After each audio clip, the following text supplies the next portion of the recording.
चलो good evening class. तो बेटा जैसे कि हमारा the problem of deficient demand and excess demand चल रहा था। ठीक है, डेफिशिएंट डिमांड हम प्रीवियसली डिस्कस कर चुके हैं। तो आज हम डिस्कस करेंगे एक्सेस डिमांड। तो फटाफट से हेडिंग डालिए, फटाफट से एक्सेस डिमांड। ठीक है, देखिए it refers to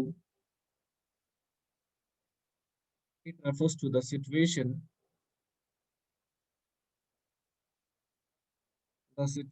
when aggregate demand. बेटा इस शॉर्ट में लिख रहा हूँ एग्रीगेट को, आप कंप्लीट लिखिएगा। Aggregate demand is in excess of aggregate supply, in excess of aggregate supply corresponding to corresponding to full employment in the economy।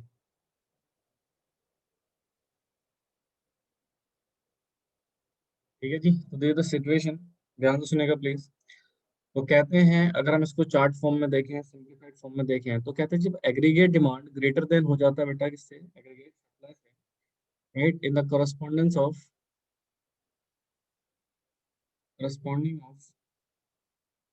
या you can say to full employment. ठीक है, फुल एम्प्लॉयमेंट के correspondence में जब हमारी aggregate demand greater हो जाती है एग्रीगेट सप्लाई से, ठीक है, ऐसी स्थिति को बेटा हम एक्सेस डिमांड की सिचुएशन बोलते हैं। आई थिंक ये बेसिक सा कॉन्सेप्ट है। सीधी सी बात है, जब डिमांड ज्यादा हो जाएगी सप्लाई से, तो वो जो हमारी स्थिति पैदा होगी बेटा, उसी को हम बोलेंगे प्रॉब्लम ऑफ एक्सेस डिमांड। ठीक है, ये सर कुछ बेसिक सिचुएशन है, ध्यान से देखिएगा। इसके बेसिक सिचुएशन क्या है, कहते हैं इट इम्प्लाइज टू थिंग्स। आपने प्रीवियसली भी बेटा कौन सा एफिशिएंट डिमांड का पढ़ा था, उसका जस्ट रिवर्सल पॉइंट है बेटा ये, जस्ट उल्टा है। वहां पे डिमांड आपकी कम थी, यहाँ पे आपकी डिमांड ज्यादा है सप्लाई से। तो कहते हैं सर ये तब होगा जब एग्रीगेट डिमांड, यानी कि जो हमने प्लान कर रखा था AD in the economy happens to exceed happens to exceed its full employment to its full employment। ठीक है जी। और सेकंड सिचुएशन अगर मैं बोलूं तो कहते हैं the level of aggregate demand surpasses surpasses the level of aggregate supply even when the available resources, you can say factor, are fully utilized। ठीक है, तो ये कुछ बेसिक बातें बेटा बिल्कुल ध्यान से सुनिएगा प्लीज। तो कहते हैं सर एग्रीगेट डिमांड जब ज्यादा हो जाती है एग्रीगेट सप्लाई से, उस प्रॉब्लम को हम बेसिकली एक्सेस डिमांड के नाम से जानते हैं। तो इसके to it implies two things. पहला, जो सर आपने एग्रीगेट डिमांड प्लान कर रखा था इकोनॉमी में, वो ज्यादा हो गया है किससे, फुल एम्प्लॉयमेंट लेवल से, यानी कि एग्रीगेट सप्लाई से। ठीक है जी। तो कहता था level of aggregate demand surpasses beyond हो जाता है बेटा किससे, the level of aggregate supply से। यानी कि लेट अस अज्यूम, यहाँ पर एक छोटा सा एग्जांपल देखिए। आपने सोचा था कि आप सप्लाई करेंगे 1000, right, and definitely demand would be also 1000, but expectation तो यही थी बेटा, but on reality we found demand is only 800। Sorry, ये डेफिशिएंट डिमांड का हो गया। ठीक है, इन एक्चुअल हमने जो डिमांड पाई बेटा, वो डिमांड होगी 1200। यानी कि बेटा अल्टीमेटली सप्लाई हमने कितनी करी बेटा, 1000 की, और डिमांड कितनी हो गई, 200। तो कहीं ना कहीं हमारे रिसोर्सेज पूरे यूटिलाइज होने के बावजूद भी डिमांड है मार्केट में। हाँ जी। तो सर ये जो सिचुएशन क्रिएट हुई है, इसी को हम बोलेंगे बच्चे एक्सिस डिमांड। तो एक बेसिक सा कॉन्सेप्ट है, देखो, even when available factors are fully utilize, जितने भी फैक्टर्स आपके पास अवेलेबल थे, रिसोर्सेज अवेलेबल थे, वो सारे रिसोर्सेज यूटिलाइज हो चुके हैं पूरी तरीके से, राइट। स्टिल आपके एग्रीगेट डिमांड बेटा सप्लाई से ज्यादा है, यानी कि अब आपके पास और कैपेसिटी नहीं है इकोनॉमी में प्रोड्यूस करने की। ठीक है, तो this the basic situation of excess demand. I hope आपको समझ में आई हो बेटा। इसको फटाफट से नोट कीजिए। देन इसका हम डायग्राम बनाएंगे और फिर एक और कॉन्सेप्ट पढ़ेंगे जिसको हम इन्फ्लेशनरी गैप बोलेंगे बेटा, जो अल्टीमेटली एक्सेस डिमांड की वजह से ही इकोनॉमी में क्रिएट होता है। ठीक है, आई होप सो बेटा ये कॉन्सेप्ट आपको समझ में आया हो, इसको फटाफट से नोट कर लीजिए। चलिए अब इसका डायग्रामेटिक प्रेजेंटेशन कर लेते हैं एक बार। ठीक है, अगर आपको समझ में आ गया हो तो let's come to the point of diagrammatic presentation of excess demand. तो आई ट्राई इसको सीधा बनाएंगे, पिछली बार हल्का सा टेढ़ा हो गया था। ठीक है, चलिए डायग्राम बेटा जितना बड़ा उतना बड़ा बनाना, जितना बड़ा हो सके, क्योंकि क्लियर होना चाहिए बिल्कुल। ठीक है जी,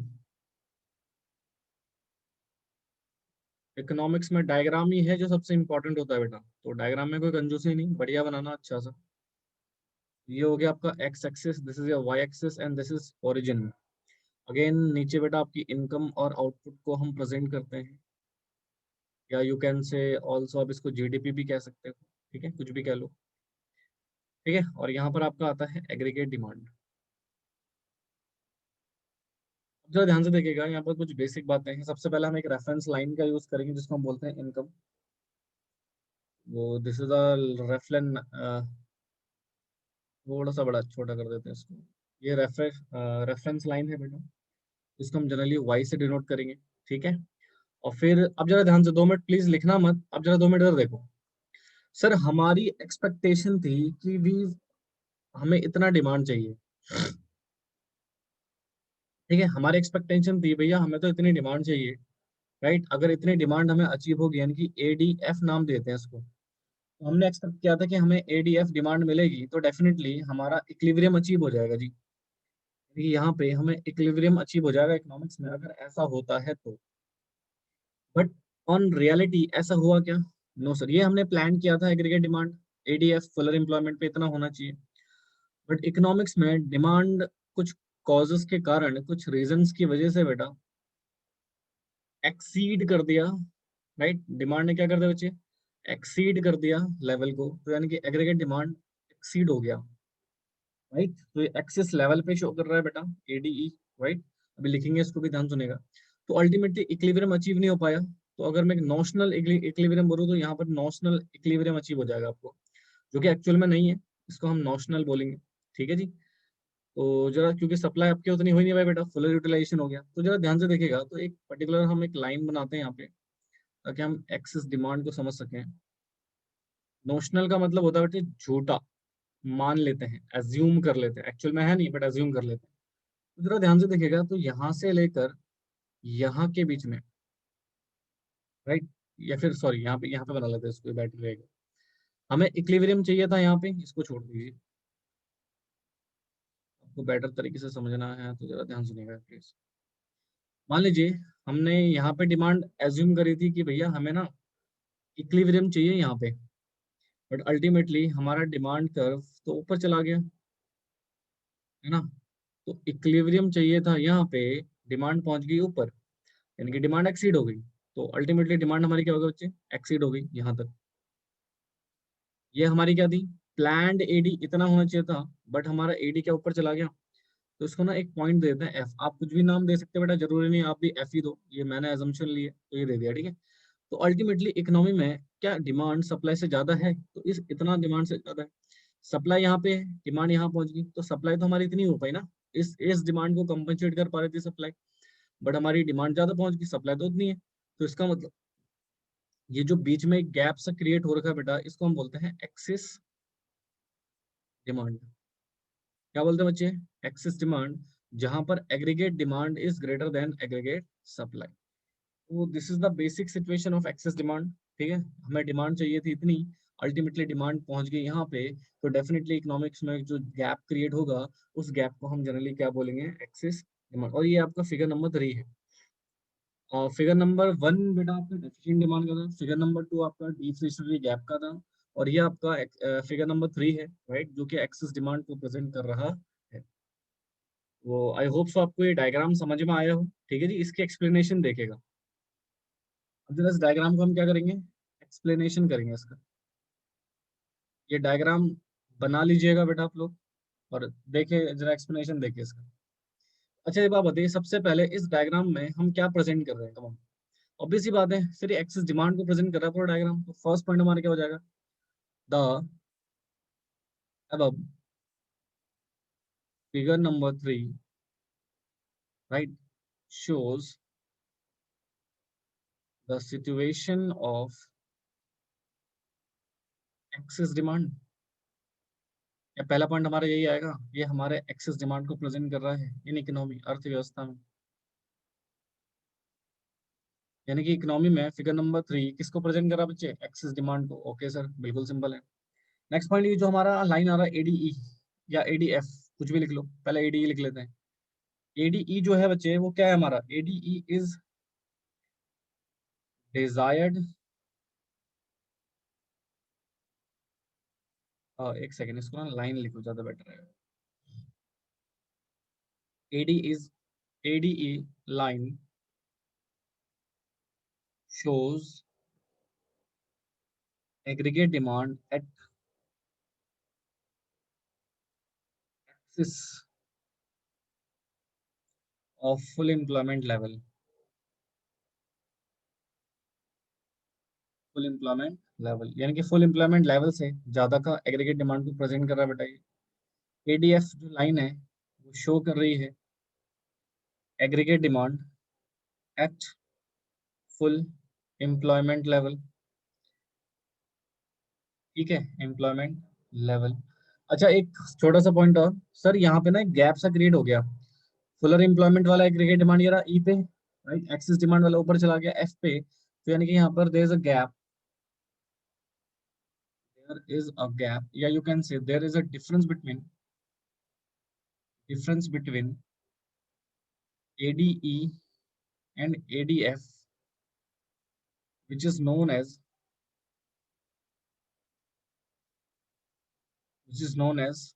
excess demand,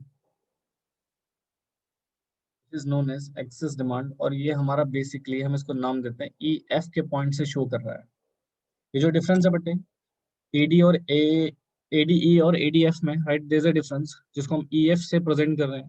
तो जो डिफरेंस शो कर रहा है, this is the basic excess demand situation. देखिए एक्सप्लेनेशन बहुत आसान है, सब्जेक्ट टू कंडीशन कि आपको ये डायग्राम प्रॉपरली समझ में आया है या नहीं। ठीक है, देखिए डायग्राम में सबसे पहले हमने क्या शो करा कि भैया ये एक्सेस डिमांड की सिचुएशन शो कर रही है, पहले ये लिखा। दूसरे में हमने इस एडी लाइन को एक्सप्लेन कर दिया, राइट, इस वाली लाइन को। फिर हमने एडीएफ को रिप्रेजेंट कर दिया, एडीई जो एक्सिस लेवल ऑफ एम्प्लॉयमेंट पे एग्रीगेट डिमांड को शो कर रहा था, और ये फुल एम्प्लॉयमेंट लेवल पे एग्रीगेट डिमांड को शो कर रहा था। और इन दोनों के बीच का गैप हमने यहाँ पे लिखा, एडीएफ और एडीई के बीच में जो भी गैप था, ईएफ, राइट, जो कि हमारे एक्सेस डिमांड की सिचुएशन को प्रेजेंट करता है। ठीक है जी, तो आई होप सो बेटा आपको ये समझ में आया हो। प्लीज इसको नोट कर लीजिएगा फटाफट से, वैसा है बेटा। ठीक है, इसको फटाफट से नोट कर लीजिए, इस एक्सप्लेनेशन को भी नोट कर लीजिएगा। चलिए नोट कीजिए इसको। चलिए जी, अब जिसकी नेक्स्ट हेडिंग लिखिए, इन्फ्लेशनरी गैप।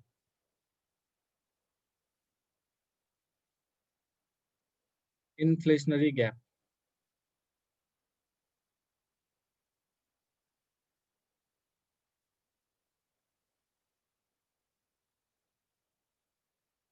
ठीक है, तो इन्फ्लेशनरी गैप में लिखिएगा फटाफट से। अगेन आई थिंक आपको समझ में तो आ ही गया होगा बेटा, क्योंकि प्रीवियसली भी आपने कौन सा पढ़ा हुआ है। कहते हैं इट इज द गैप,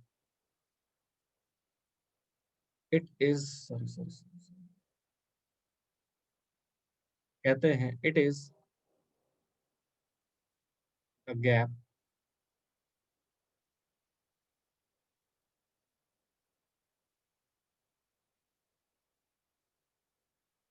एक काम करो, ये लिखो, inflationary gap is the excess of aggregate demand over its level required to maintain full employment equilibrium in the economy। ठीक है, अगेन मैं यहाँ पर पॉइंट लिखवा रहा हूँ नोट, बट आपको नोट नहीं लिखना बेटा ये। तो यहाँ पर आपको प्रॉपर फिगर बनाना है, तो यहाँ पर लिख सकते हो डायग्राम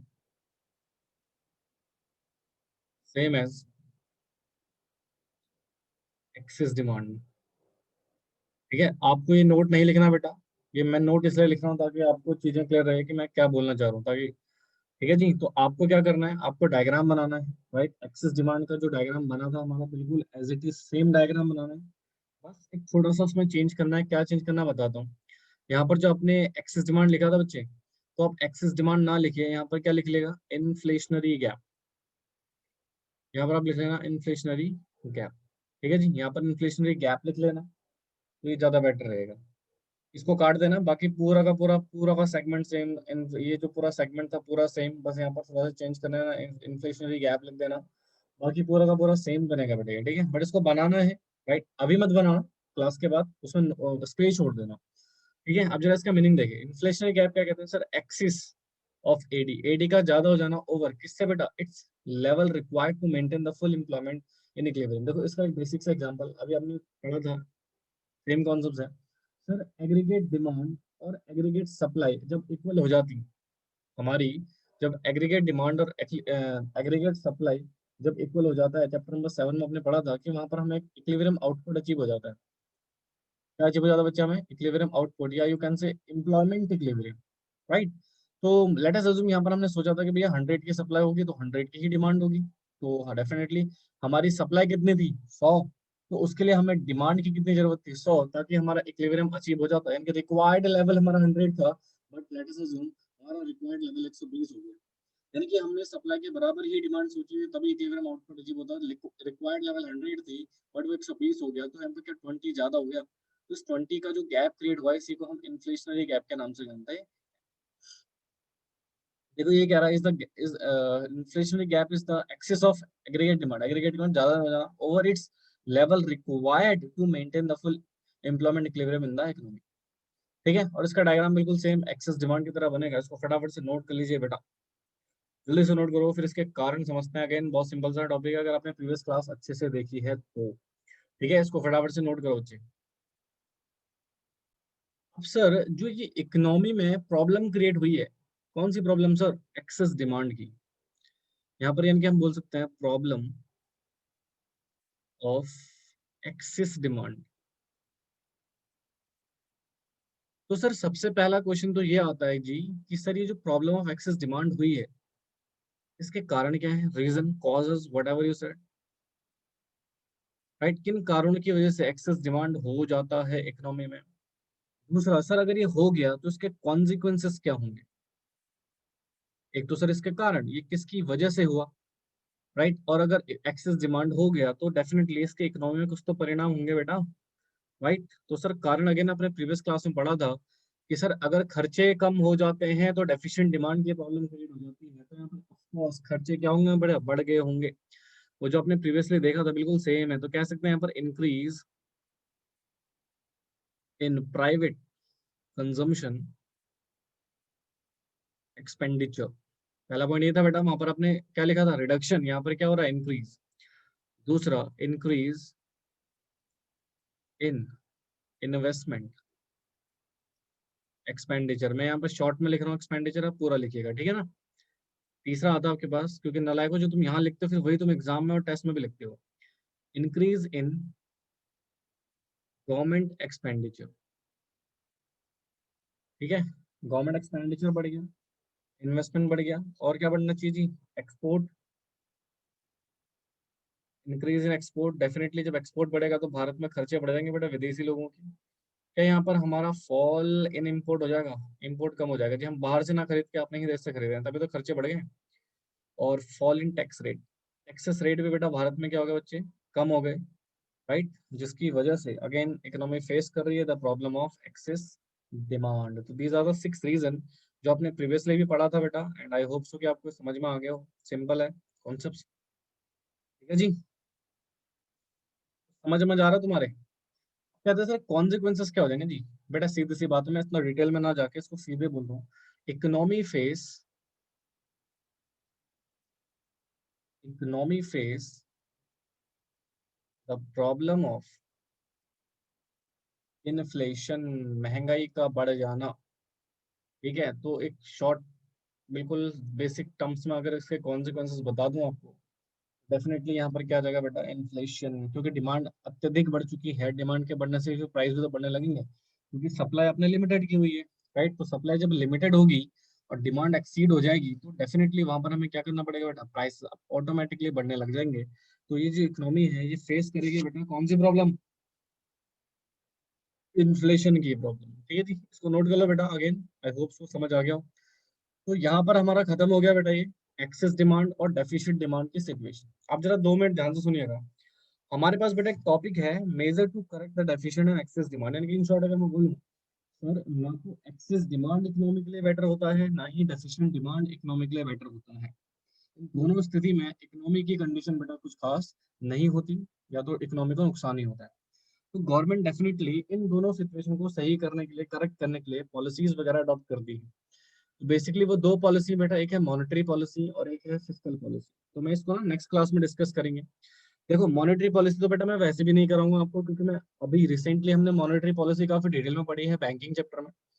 तो उसका यूट्यूब पे लेक्चर भी अवेलेबल है, आप आराम से उसको देख सकते हैं, राइट। 2 लेक्चर्स हैं आपके, बैंकिंग चैप्टर का लेक्चर नंबर 5 और लेक्चर नंबर 6, जहाँ पर हमने डिटेल में मॉनेटरी पॉलिसी ऑलरेडी पढ़ी हुई है। और सेम सिचुएशन यहाँ पर जो आप पढ़ोगे वही चीज वहां पर भी है, वही इन्फ्लेशन और डिफ्लेशन को करेक्ट करने की सिचुएशन हमने वहां पर पढ़ी थी। ठीक है, अब बची फिस्कल पॉलिसी। तो फिस्कल पॉलिसी थोड़ा सा इंपॉर्टेंट फैक्टर है बेटा, उसमें काफी कुछ हमें डिस्कस करना है, राइट। तो इसलिए बेटा उसको आज ना करा के मैं दूसरी क्लास में कराऊंगा, आज के लिए मैं इतना ही कराऊंगा बेटा। एक्सिस जो हमारी फिस्कल पॉलिसी होगी it will discuss on later on, यानी कि नेक्स्ट क्लास में बेटा उसको डिस्कस करेंगे फिस्कल पॉलिसी को, और काफी डिटेल में डिस्कस करेंगे। ठीक है जी, तो आज वाली क्लास बेटा इतनी, मुझे आपको सिर्फ एक्सेस डिमांड ही पढ़ाना था, एंड आई होप सो कि आपको समझ में आया हो। ठीक है, इसको नोट कर लीजिएगा फटाफट से, इसको नोट कर लीजिएगा बेटा फटाफट से। ठीक है जी, चलिए बाय बाय, टेक केयर।